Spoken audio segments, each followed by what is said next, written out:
Listo. Muy buenas noches a todos. Vamos a continuar con los cursos científicos virtuales de la Sociedad Ecuatoriana de Cardiología.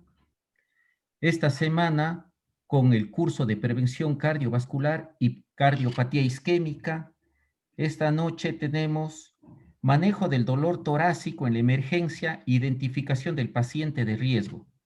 Para mí es un honor presentar al doctor Pablo Quinde, quien va a exponer hoy.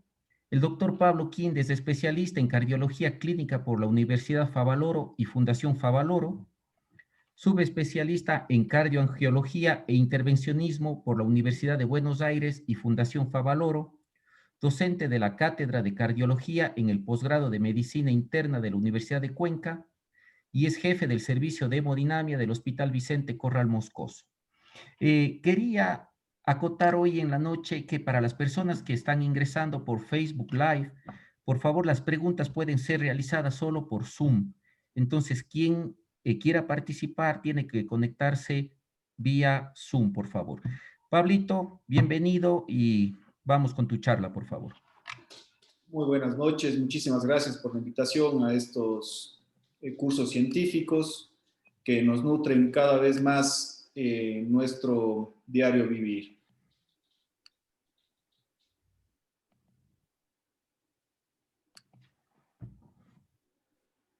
Muy bien, a continuación vamos a presentar el manejo del dolor torácico en la emergencia, identificación del paciente de riesgo. 7 millones de pacientes con dolor torácico acuden al servicio de emergencias médicas cada año aproximadamente. De estos, el 20% son de etiología cardiovascular en un servicio de emergencias médicas, hablando de un hospital general. Solo el 5.5% de estos pacientes tienen una afección aguda que amenaza la vida. Y en más de la mitad, la etiología de su dolor torácico no es cardíaco. ¿Qué pasa si no clasificamos con precisión un infarto agudo del miocardio? Puede ser enviado a casa y tiene el doble de riesgo de muerte que aquel que es ingresado a observación a una unidad de dolor torácico o a un servicio de emergencias, dependiendo de cada hospital en el cual nos desarrollamos profesionalmente. La evaluación no concluyente de este infarto agudo del miocardio nos va a generar un hacinamiento en el servicio de emergencias médicas y obviamente nos va a elevar costos a nivel del Ministerio de Salud. El dolor torácico, el paciente que consulta con dolor torácico se le debe realizar un electrocardiograma en los primeros 10 minutos a la llegada del servicio de emergencias médicas. Inmediatamente debe ser interpretado por un especialista, eso nos dice las últimas guías del infarto agudo de miocardio sin elevación del segmento ST. Si tenemos un resultado no concluyente con el electrocardiograma de 12 derivaciones, debemos realizar derivaciones posteriores, más derivaciones derechas, y debemos tener una correlación clínica exhaustiva, sobre todo en aquellos pacientes que se presentan como un bloqueo nuevo o presuntamente nuevo de rama izquierda o de rama derecha. Pablo, te interrumpo un segundo, por favor. ¿Puedes ampliar la presentación a modo de presentación? Está en tamaño pequeño. Pantalla completa, tal vez. ¿Ya?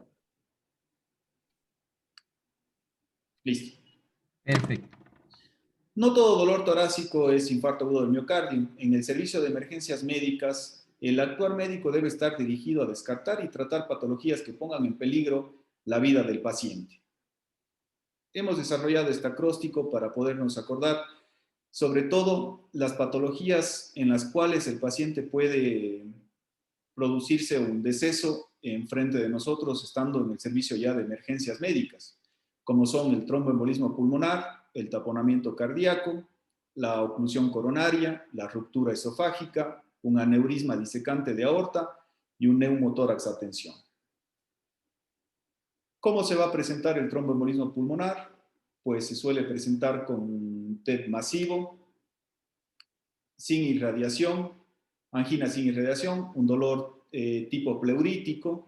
El paciente puede estar disneico, taquipneico, con una cianosis intensa, con una ansiedad profusa, agitado. Por lo general existe un antecedente de tratamiento quirúrgico reciente, una insuficiencia cardíaca congestiva, un edema de miembros inferiores, también en el puerperio. Y hablando del taponamiento cardíaco, vamos a recordar algo clásico que es la triada de Beck, en la cual se va a observar una ingurgitación yugular, una hipotensión severa y ruidos cardíacos abolidos. El infarto agudo del miocardio, o la O de oclusión coronaria, el paciente se va a presentar con un dolor precordial de al menos 30 minutos de duración, que evoluciona desde leve a gran intensidad. No cede al reposo, el dolor es opresivo y de gran intensidad.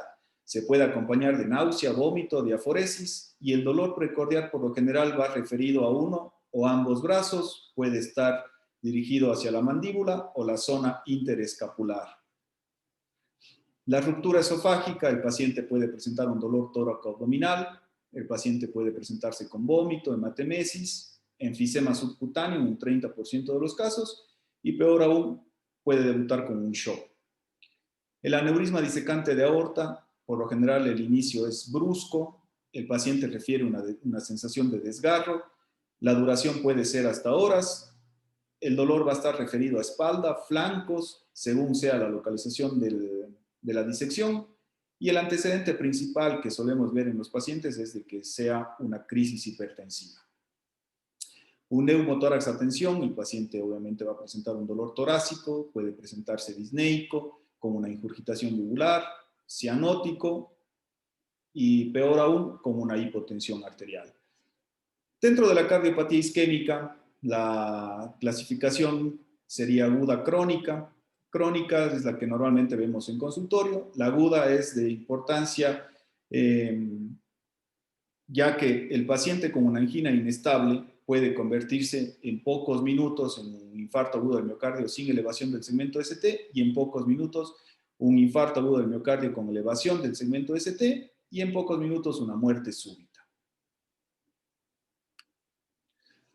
¿Qué es el infarto agudo del miocardio? Es el rápido desarrollo de necrosis miocárdica causada por un desbalance entre la oferta y la demanda de oxígeno miocárdico.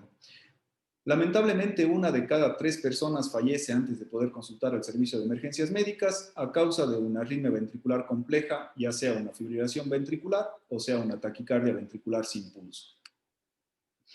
Dentro del recuerdo anatómico, las arterias coronarias son 2, la arteria coronaria derecha, el tronco coronario izquierdo, que se bifurca en 2 arterias principales, que es la arteria descendente anterior y la arteria circunfleja. Hablando del mecanismo productor de un síndrome coronario agudo, el 66% se produce por ruptura de placa, una placa vulnerable, un 30-35% una erosión endotelial, y el mecanismo productor, sobre todo de los pacientes octogenarios, es un nódulo calcificado de 1 al 2%. Tenemos una placa vulnerable, que esta placa se accidenta, se rompe y hace un trombo. Si este paciente tiene una angina inestable con troponinas positivas, se convierte en un infarto agudo del miocardio sin elevación del segmento ST. El porcentaje aproximado de los pacientes que consultan y se diagnostican de una angina inestable es del 10%. Del síndrome coronario agudo sin elevación del segmento ST, del 15 al 20%.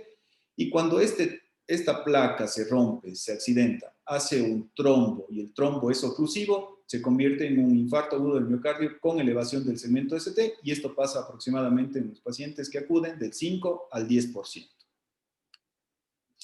Para tener una placa vulnerable debemos tener un paciente vulnerable. ¿Y cuál es ese paciente vulnerable? Aquel paciente que tiene sobrepeso, un mal control metabólico, hablando de la glucemia, mal control de su diabetes, hemoglobina glicosilada 10, 11, habitualmente que solemos ver los pacientes en la emergencia, una presión arterial muy mal controlada, el sedentarismo y los pacientes que no han podido todavía abandonar el hábito tabáquico. Dentro de la fisiopatología ya vemos una lesión irreversible de 4 a 12 horas. El infarto agudo del miocardio es la principal causa de muerte en el mundo. Cuando tenemos un 8% del miocardio comprometido por la isquemia, por el aturdimiento, tenemos ya una reducción de la compliance diastólica del ventrículo izquierdo. El 15% del miocardio comprometido vamos a tener ya una reducción de la fracción de eyección y elevación de presión y volúmenes diastólicos. Y cuando es más aún el compromiso del músculo cardíaco, a un 25% ya tenemos una falla de bomba clínica. Acá tenemos algunos casos. Este es un infarto agudo de miocardio del paciente, un paciente de 66 años de edad que consulta al servicio de emergencias médicas por una angina típica de 20 horas de evolución. Lamentablemente, si el paciente no fallece en las primeras horas de su infarto y el paciente soporta su dolor precordial, el desenlace por lo general es peor, ya que existe mayor isquemia, mayor necrosis y más riesgo de hacer arritmias fatales. En este caso vemos una arteria coronaria derecha bastante ectásica, con un gran trombo en segmento distal, ramo descendente posterior ocluido, ramo auriculoventricular ocluido. Este caso es bastante interesante. Es un paciente que consulta de 52 años de edad por persistencia de dolor de 24 horas, al igual que el otro, un infarto evolucionado. El paciente con un dolor precordial típico, se le realizó un electrocardiograma y se vio un bloqueo completo de rama derecha, presuntamente nuevo. Acá está el monitor, se le realizó una coronariografía y se observa una arteria descendente anterior ocluida en el segmento proximal. Recordando que los pacientes que tienen un infarto agudo de miocardio con un bloqueo completo de rama derecha presuntamente nuevo, tienen un peor desenlace que aquellos que se presentan con un bloqueo completo de rama izquierda. Por lo general, estos pacientes tienen más isquemia en el miocardio, o sea, no solo es una arteria, entre comillas, la que está ocluida, sino tienen más lesiones. En este caso, acá podemos ver una obstrucción del 70-80% y la coronaria derecha también tenía obstrucciones significativas. Este, en cambio, es un paciente que no se dio el dolor, todo el tiempo fue en EVA, la escala de EVA 10/10, de 30 minutos de evolución, bastante grande el infarto, la arteria descendente anterior ocluida en el segmento proximal. Recordando los tiempos, cuando nosotros hacemos emergencias y vemos pacientes que llegan con un infarto agudo del miocardio, si el paciente llama a la ambulancia o acude a un centro en donde no hay intervencionismo coronario percutáneo, el médico que lo atiende, el primer contacto médico de ese paciente, le tiene que realizar un electrocardiograma en los primeros 10 minutos. Si este médico constata una elevación del segmento ST, una injuria subepicárdica, y el traslado a ese paciente va a ser de menos o igual 120 minutos para una estrategia coronaria percutánea primaria, sería lo indicado, y el hemodinamista debe llegar, o la activación de hemodinamia y código infarto en el hospital que esté, debe ser menos de 90 minutos la reperfusión, ya que se pase la cuerdita coronaria. Si el paciente se va a demorar más de 120 minutos en llegar al hospital en donde hay intervencionismo coronario percutáneo, se opta por la estrategia de fibrinolisis, en la cual en menos de 10 minutos ya debe pasarse el bolo de fibrinolítico, ya debe haber una reperfusión, que vamos a ver más adelante. Si este paciente consulta a un centro en donde existe intervencionismo coronario percutáneo primario, en menos de 10 minutos se debe realizar el electrocardiograma, se constata una injuria subepicárdica, la estrategia es la invasiva, el intervencionismo coronario percutáneo primario, y el hemodinamista debe reperfundir esa arteria, o tratar de reperfundir, no siempre es fácil, en menos de 60 minutos. Hablando del tratamiento antiplaquetario coadyuvante en este paciente que recibe una estrategia de intervencionismo primario, la aspirina, la dosis sería de 150 a 300 miligramos, el clopidogrel 600 miligramos, mantenimiento 75 miligramos. Prasugrel, siempre y cuando no tenga el paciente menos de 60 kilos y más de 75 años, se puede utilizar una carga de 60 miligramos. El ticagrelor, 180 miligramos vía oral, y de mantenimiento 90 miligramos 2 veces al día, cada 12 horas. La terapia anticoagulante parenteral, la heparina sódica, se va a calcular de 70 a 100 unidades por kilogramo, tiene que ser pasado en bolo. Por lo general, cuando nosotros utilizamos la estrategia invasiva, en el 99% de casos hacemos arterial radial, pasamos por la arteria radial el bolo de heparina sódica. La enoxaparina, 0.5 miligramos por kilogramo en bolo. Si optamos por la estrategia de fibrinolisis, los que hemos utilizado la streptokinasa, ya sabemos que tenemos que Poner 2 vías, tener acceso a 2 vías periféricas, no catéter venoso central, y se debe pasar 1.5 millones de unidades en 30 a 60 minutos. ¿Por qué 2 vías? Porque siempre cuando hemos pasado streptoquinasa, por lo general los pacientes como efectos adversos, bueno, pueden tener alergias, recordar que no hay que utilizar corticoides por el riesgo de ruptura miocárdica, lo indicado sería el Benadryl. También los pacientes se suelen hipotensar, por eso tenemos la otra vía libre para poder pasar bolos de solución salina, lactato. El Alteplas podemos pasar 15 miligramos en bolo, que es lo que nos decía la estrategia de fibrinolisis. Estos incluso en otros países se pasa en la ambulancia. La dosis de mantenimiento es de 0,75 miligramos por kilogramo en 30 minutos y luego a 0,5 en 60 minutos. ¿Cuál es la dosis coadyuvante de los antiagregantes plaquetarios? La aspirina se permanece entre 150 a 300 y acá ya no nos da la opción de prasugrel ni ticagrelor, sino el clopidogrel a una dosis de 300 miligramos y 75 miligramos de mantenimiento. La dosis anticoagulante coadyuvante en pacientes menos de 75 años de edad, la enoxaparina, vamos a utilizar 30 miligramos en bolo, luego de 15 minutos a 1 por kilo de peso cada 12 horas. Si tenemos al paciente y optamos por la heparina sódica, vamos a utilizar 60 unidades internacionales en bolo, máximo de 4.000 unidades. Luego una infusión de 12 unidades internacionales por kilo, máximo 1.000 unidades, de 24 a 48 horas nada más.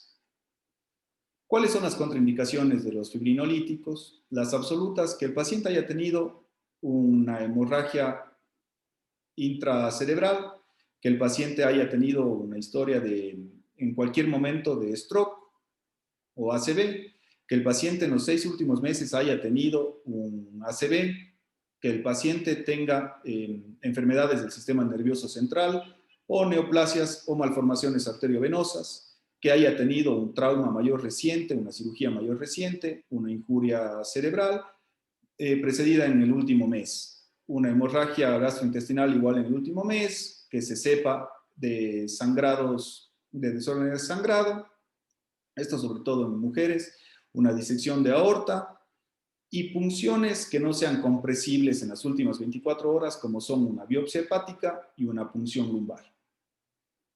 Las relativas, tenemos que en los últimos 6 meses haya tenido un ataque isquémico transitorio, que esté bajo terapia anticoagulante, que la paciente esté embarazada o que esté en el posparto una semana, que tenga una hipertensión refractaria al tratamiento médico que está recibiendo en ese momento, que tenga una presión arterial sistólica mayor de 180 y una diastólica o una diastólica mayor a 110. Una enfermedad hepática avanzada, una endocarditis infecciosa, una úlcera péptica activa y una resucitación prolongada o traumática, de esas que se rompen costillas, etc. La recomendación de los pacientes, de los anticoagulantes y antitrombóticos en los pacientes que tienen enfermedad renal crónica, para los estadios hasta 4 no se altera, pero en estadio 5 la aspirina no se debe ajustar la dosis, no hay datos mayores del clopidogrel y no recomiendan utilizar ticagrelor y peor prasugrel por el riesgo de sangrado.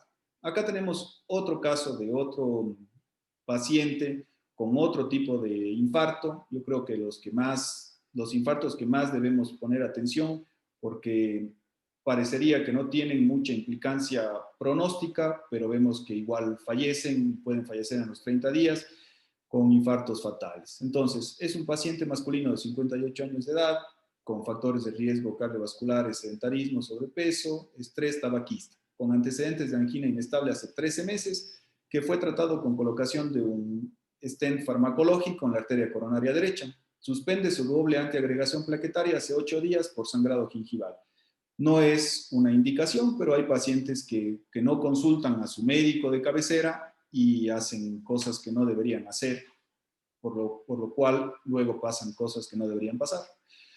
Consulta por una angina típica en escala de EVA 3 en 10 con periodos de remisión, 4 episodios de 15 minutos cada uno. en las últimas 24 horas. El mismo que inicia a cambiar la rueda de su vehículo y luego presentó nuevamente en reposo.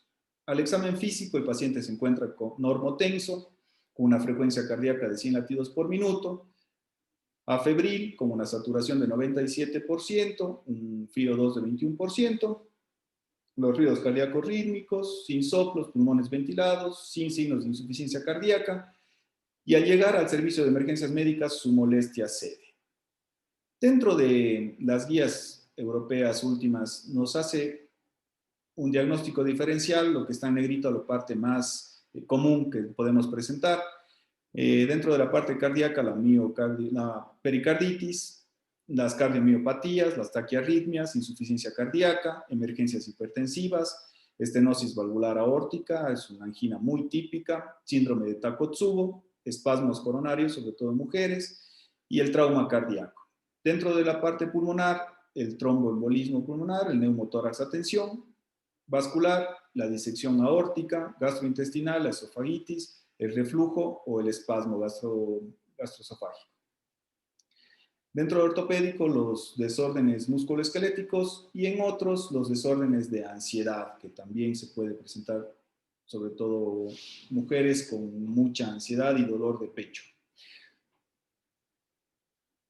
William Heberden ya en 1768 nos describía qué era una angina típica. Y él describía que mientras camina cuesta arriba y después de una comida, se acompaña de una sensación de muerte inminente. Si persiste el desencadenante, al detenerse la angustia disminuye inmediatamente o desaparece del todo. Entonces, tenemos nuestro paciente, necesitamos ayuda. ¿Cómo establezco el diagnóstico? ¿Es realmente un infarto agudo del miocardio? Le envío a la casa, le ingreso, ¿qué hago? Establezco el pronóstico del paciente, cuál es el riesgo isquémico, cuál es el riesgo hemorrágico, importantísimo de mi paciente, y trato de plantear el diagnóstico. George Diamond ya nos decía también las características del dolor y la probabilidad de que ese dolor sea de causa isquémica, coronaria. Y estas son una molestia opresiva en la región torácica anterior, cuello, mandíbulas o brazos, desencadenada ante el esfuerzo físico, con alivio al reposo o los nitritos en menos de 10 minutos. Así que nuestro paciente tuvo todo esto y nos da una probabilidad del 90 al 92% de que eso sea de causa coronaria. ¿Cómo diagnostico el infarto agudo del miocardio? Tenemos las probabilidades pretest, posttest y la confirmación del diagnóstico. Dentro de la probabilidad pretest, vamos a ver que podría tener el paciente diagnóstico previo de enfermedad coronaria, que es el caso de nuestro paciente. Pero si este paciente no hubiera tenido enfermedad coronaria previa, tendremos que evaluar la edad, el sexo y los factores de riesgo mayores. Como les dije anteriormente, paciente vulnerable, placas vulnerables. Dentro de la probabilidad post-test tenemos la clínica, importantísima, el electrocardiograma y los marcadores que serían las enzimas cardíacas. Para confirmar nuestro diagnóstico, tenemos los estudios de detección de isquemia funcionales y los estudios anatómicos que estarían acá, la angiografía coronaria y la angiotomografía coronaria. Diamond y Forrester ya nos hablaban sobre el pretest. En este caso, nuestro paciente de 58 años, masculino, con un angor típico, tiene una probabilidad pretest para que esa enfermedad, para que ese dolor sea de causa isquémica coronaria alta. Realizamos el electrocardiograma y no vemos cambios del ST, o sea, es un electrocardiograma no concluyente. ¿Qué podríamos hacer para aumentar la sensibilidad de este electrocardiograma de 12 derivaciones de superficie? Hacer el círculo torácico, que por lo general no deberíamos olvidarnos, y son las derivaciones de B7 a B9, que son posteriores, y B3R, B4R. Dentro del laboratorio, enzimas prácticamente negativas, no concluyente esta CPK. Vamos a estratificar ahora a nuestro paciente cuál es el riesgo isquémico y cuál es el riesgo hemorrágico. Estas dos escalas todavía las sigue validando las últimas guías europeas de cardiología. En este caso, el Grace Score tuvimos 79 puntos, o sea que menos de 108 es un riesgo bajo de isquemia, probabilidad de isquemia.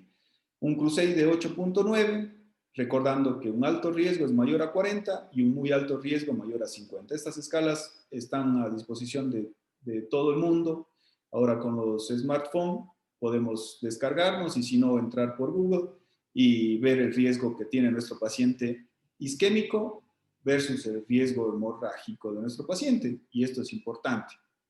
También tenemos esta escala que las guías nos nombran con una evidencia 2B nivel A, en la cual nos dice el riesgo de sangrado que va a tener nuestro paciente con la doble antiagregación plaquetaria. En nuestro caso, el paciente tenía un bajo riesgo, así que podríamos mantenerle 12 meses. ¿Cuáles son los predictores de riesgo de sangrado que debemos tener siempre en mente? La edad. La edad mayor o igual a 75 años, ese es el corte, una enfermedad renal, una enfermedad hepática, un cáncer activo, anemia, un recuento bajo de plaquetas, un ACV, una hemorragia intracerebral, malformaciones arteriovenosas, diátesis hemorrágica, sangrado previo o transfusiones que haya tenido el paciente, que nuestro paciente esté con anticoagulantes orales, que nuestro paciente esté bajo tratamiento de AINES, que nuestro paciente tenga planificado una cirugía y que esté tratado con doble antiagregación plaquetaria o que la cirugía sea reciente o un trauma reciente. Predictores de sangrado. Pero ¿por qué es importante que nosotros sepamos cuál es el sangrado de nuestro paciente que vamos a tratar? Porque sencillamente aumenta la mortalidad. ¿Cómo aumenta la mortalidad? El sangrado nos va a provocar un shock. El shock va a provocar mayor isquemia en ese miocardio que ya se encuentra aturdido por el infarto. También nos va a provocar una anemia. La transfusión también nos va a provocar una inflamación.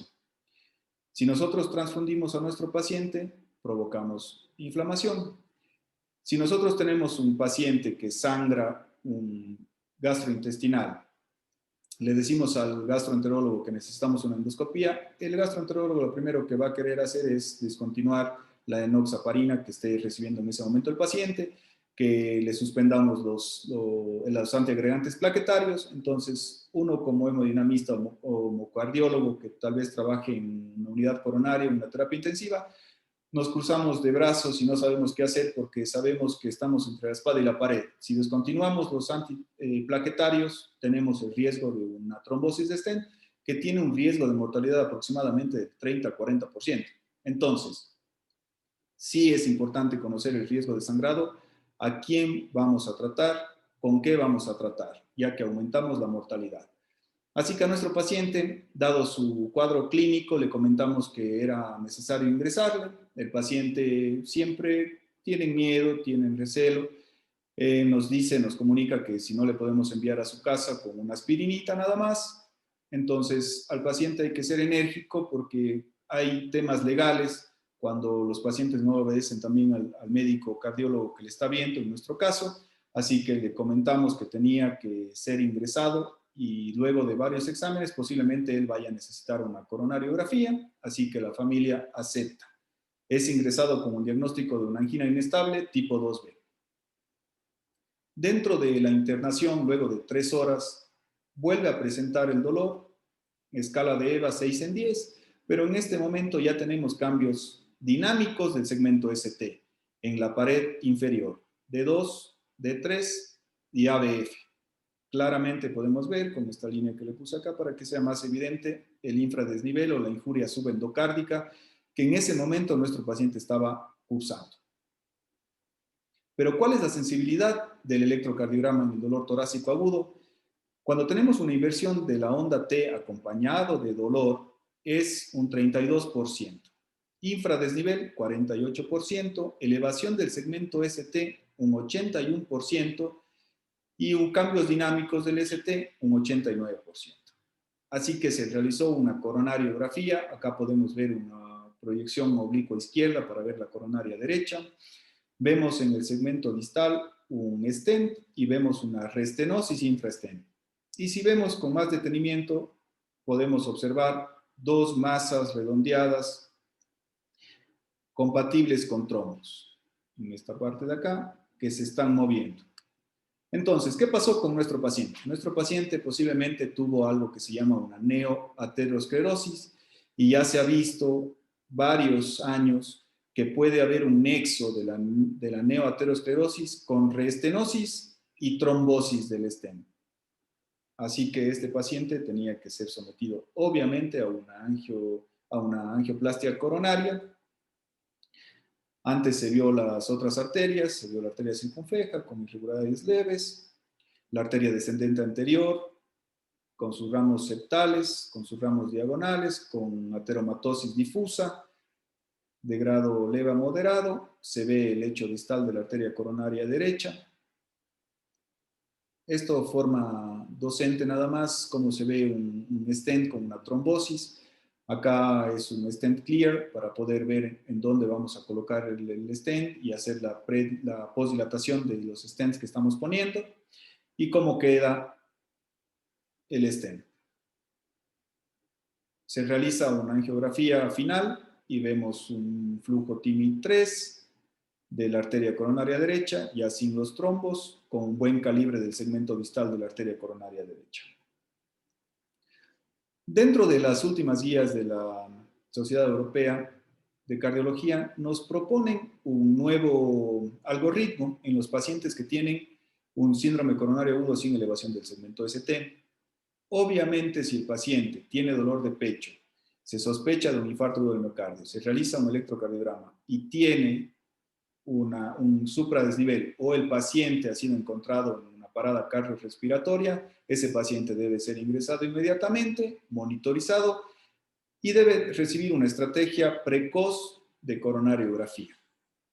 Si este paciente no tiene elevación del segmento ST, vamos a utilizar este algoritmo y debemos estar familiarizados con qué tipo de troponina tenemos en nuestros hospitales, en nuestras clínicas. Así que nosotros tenemos la troponina ultrasensible. Vamos a utilizar este protocolo de 0 a 1 hora. El paciente llega a la hora que ya tenemos los resultados, nos dice la guía, el laboratorio nos debe entregar en 1 hora. Es 0 o muy baja y el dolor de pecho ya ha sido más de 3 horas, puede ir para ser observado con pautas de alarma y ser estudiado en forma ambulatoria en el consultorio de cardiología. Si este paciente tiene ya troponina alta a la hora que ya nos dan el resultado, debe ser hospitalizado, monitorizado y una estrategia invasiva precoz. Si a la hora repetimos nuevamente y es muy baja, igual puede ser observado ambulatoriamente este paciente. Si ya nos da una relevancia en la troponina dentro de 1 hora, tiene que ser hospitalizado, monitorizado y una estrategia precoz.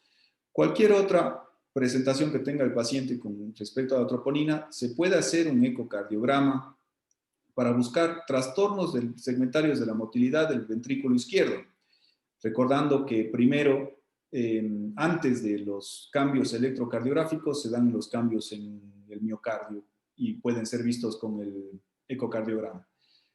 Si este paciente tiene ya relevancia en las troponinas, debe ser ingresado y tratado con angiografía precoz. Si no, este paciente tiene un riesgo intermedio, hay que descartar otras causas de dolor, pero debe ser monitorizado. Las recomendaciones para revascularización coronaria, dentro de las 2 horas en un paciente que no se presenta con un infarto con supradesnivel, sería que los pacientes estén con una inestabilidad hemodinámica o que el paciente haya tenido una parada cardiorrespiratoria, que el dolor de pecho sea refractario o recurrente a pesar del tratamiento médico óptimo, que suele pasar. El paciente ingresa, el paciente ya se va con un diagnóstico de infarto agudo del miocardio sin elevación del segmento ST y a las 3 horas empieza con dolor a pesar de que está con un tratamiento médico óptimo tolerado por el paciente. Arritmias cardíacas, complicaciones mecánicas del infarto agudo, puede ser una insuficiencia mitral, puede ser una ruptura, insuficiencia cardíaca y cambios en el electrocardiograma mayores a 1 milímetro en 6 derivaciones o un supradesnivel que nos estaría indicando tronco en ABR o B1. En cambio, dentro de las 24 horas que se pueda hacer la estrategia invasiva, tenemos un paciente que tenga un diagnóstico de infarto sin elevación del segmento ST, cambios sugestivos dinámicos del segmento ST, compatibles con isquemia subendocárdica, elevación del segmento ST transitorio, una escala de Grace mayor a 140, que nos da un alto riesgo isquémico, como vimos anteriormente, y en los pacientes que no tengan estos signos, que tengan un riesgo, que hemos estratificado y que tengamos un riesgo bajo o intermedio, las guías con una indicación 1A nos dice que se podría optar por una angiotomografía coronaria. ¿Con qué medicación trato a mi paciente que tiene un infarto agudo del miocardio sin elevación del segmento ST? La aspirina sigue con 150 a 300 miligramos. Es necesario colocar un inhibidor del receptor P2 y E12 y continuar 12 meses si no tiene mayor riesgo de sangrado. Para eso teníamos la escala anterior. Si el paciente no puede recibir prasugrel y no puede recibir ticagrelor, recién ahí nos dice la guía que deberíamos darle clopidogrel. Las estatinas, podríamos iniciar con una estatina para tratar un objetivo de lo basal, disminuir el 50% o disminuir a menos del 55 miligramos sobre decilitro. Entonces, los que tenemos este tipo de pacientes y vemos colesterol, es bastante desafiante el tema de que un paciente se baje un 50% o menos del 55 miligramos sobre decilitro, para lo cual las guías nos dicen que se podría utilizar, si tenemos la dosis óptima tolerada por el paciente de una estatina, se podría sumar ezetimiba. ¿A qué pacientes les damos IECAS y ARA2? Aquellos pacientes que cursaron con insuficiencia cardíaca o tienen una fracción de eyección menor al 40%. Beta bloqueantes, igual insuficiencia cardíaca o una fracción de eyección menor al 40%. Antagonistas de los mineralocorticoides en aquellos pacientes que tienen una fracción de eyección del 40%, con lo cual inhibimos el sistema renina-angiotensina-aldosterona, disminuyendo el remodelado miocárdico. Es importante también esto, que los pacientes que tienen un riesgo importante de sangrado gastrointestinal vayan con un inhibidor de bombas de protones con una indicación 1A. Esta diapositiva la puse sola porque es sumamente importante que nosotros como médicos instruyamos a nuestros pacientes y tratemos de que ese paciente cambie sus estilos de vida, que ese paciente realice actividad física, que ese paciente se alimente mejor con una indicación 1A. Y el mensaje para analizar a cada uno sería que debemos individualizar a cada paciente que acuda a nuestro servicio de emergencias. Las escalas de riesgo nos guían, pero no deciden qué hacer con nuestros pacientes, para lo cual debemos hacer una detallada anamnesis, un detallado examen clínico, buscar insuficiencia cardíaca, buscando signos que nos cambien la estratificación de nuestro paciente. No todo paciente con dolor torácico, primero tenemos, a todo paciente con dolor torácico debemos descartar patologías que atenten contra su vida, como vimos el acróstico anterior, y no existe mejor tratamiento médico si no va de la mano de los cambios del estilo de vida. Muchas gracias por su atención.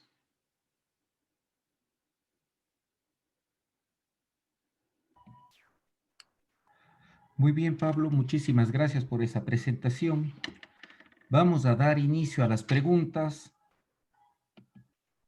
Tenemos varias.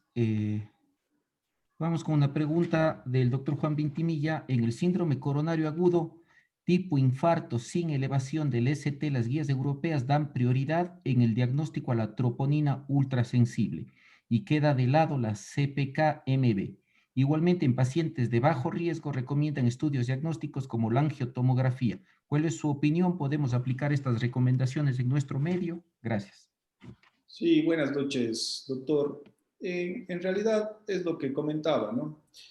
Los pacientes con un riesgo, no lo digo yo, lo dice la guía, el paciente con un riesgo intermedio o bajo de enfermedad isquémica de presunto origen coronario, la guía nos dice que ese paciente, para que no vaya a una estrategia invasiva precoz, se puede realizar una angiotomografía.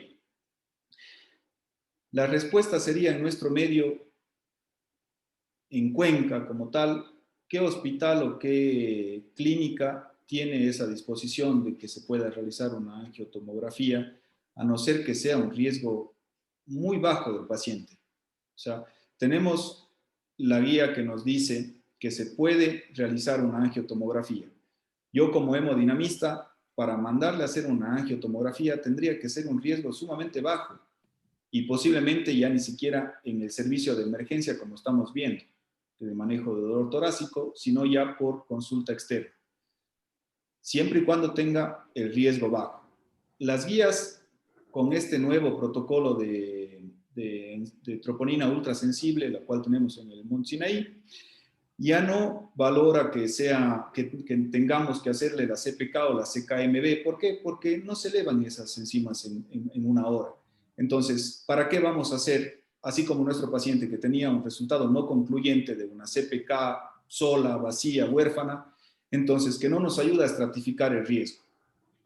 No olvidar que la clínica es sumamente importante en nuestro paciente, el dolor con qué se presentó, qué le desencadenó el dolor y sobre todo en las últimas 24 horas, cuántos episodios de dolor de reposo ha tenido. Otra cosa importante es, muy aparte de las escalas de riesgo, si ese paciente tiene cambios en el ST, si ese paciente tiene una angina refractaria, ese paciente ya es un paciente de alto riesgo, ya ni siquiera de riesgo intermedio. Entonces, esa sería la respuesta y la explicación del por qué la sociedad europea ya no valora los CPK y CKMB dentro del protocolo de 0 a 1 hora. Ahora, para mí, y yo creo que para todos los que hacemos o vemos infartos agudos de miocardio y sobre todo angioplastias primarias y reinfarto, es importantísimo que nosotros tengamos a mano CPK y CKMB para poder diagnosticar reinfartos. Perfecto, perfecto. Tenemos varias preguntas. Vamos con una de la doctora Sofía del Carmen Palacios. Buenas noches. En pacientes con dolor persistente pese a uso de morfina y síndrome coronario agudo sin elevación del ST con coronariografía normal, ¿qué opinión le merece? ¿Se trata de un MINOCA? A ver, si el paciente, son varias cosas que puede tener ese paciente. Primeramente, si es varón, si es mujer, nos da otro tipo de probabilidad de etiología de ese dolor. Podría ser desde una miocarditis, puede ser un síndrome de Takotsubo, puede ser mismo un MINOCA, pero muy raro que un paciente que tenga coronarias normales persista el dolor, a no ser que sea otra causa, a no ser que tenga otro tipo de etiología ese dolor torácico, que no sea precisamente una angina como tal, una angina desarrollada por una oclusión de una arteria coronaria o una disfunción endotelial de ese corazón, de esas arterias coronarias. Perfecto. Tenemos otra pregunta.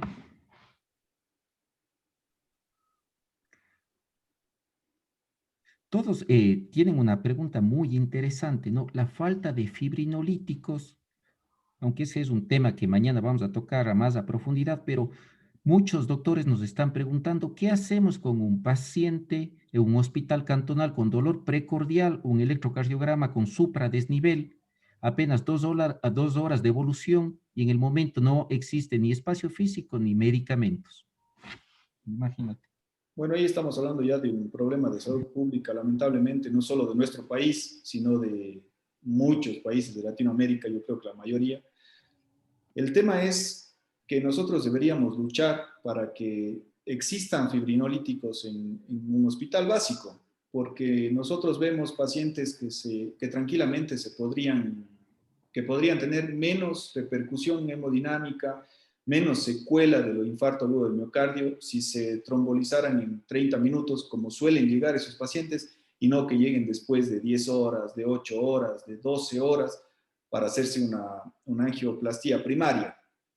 Entonces, lamentablemente, esa es la realidad de nuestro país, esa es la realidad de nuestra ciudad, pero por lo menos antiagregantes plaquetarios, enoxaparina que tienen todos los hospitales, o si no, heparina sódica, y les demostré o les indiqué los protocolos a seguir, igual están en las guías. Entonces, primeramente, tratar de conseguir, o sea, tratar de las autoridades del hospital indicarles la mortalidad, la morbimortalidad que produce un infarto agudo del miocardio. O sea, nosotros vemos un paciente que se infarta y si nos cruzamos de brazos y decimos no tengo y después de 8 horas yo le mandé al paciente y ya no le vi nunca más. Pero nosotros que seguimos viendo a ese paciente con un infarto evolucionado, con insuficiencia cardíaca, con una fracción de eyección del 23%, con trombo mural en el ventrículo izquierdo, entonces el problema realmente es grande de no tener un fibrinolítico o incluso de tenerle miedo al fibrinolítico. Tenemos una pregunta. ¿Cómo manejamos las dosis de enoxaparina en pacientes mayores de 65 años? Bien, en pacientes mayores de 65. En pacientes mayores de 65 años en realidad debería ser el mismo manejo. Lo que nos Correcto, dice la porque guía es pacientes mayores de 75 años 75. que ya no se debe utilizar el bolo de 30 miligramos y calcular a 0,75, pero si es un paciente de 65 años, son las dosis habituales, a no ser que tenga los predictores que vimos hace un momento de riesgo de sangrado.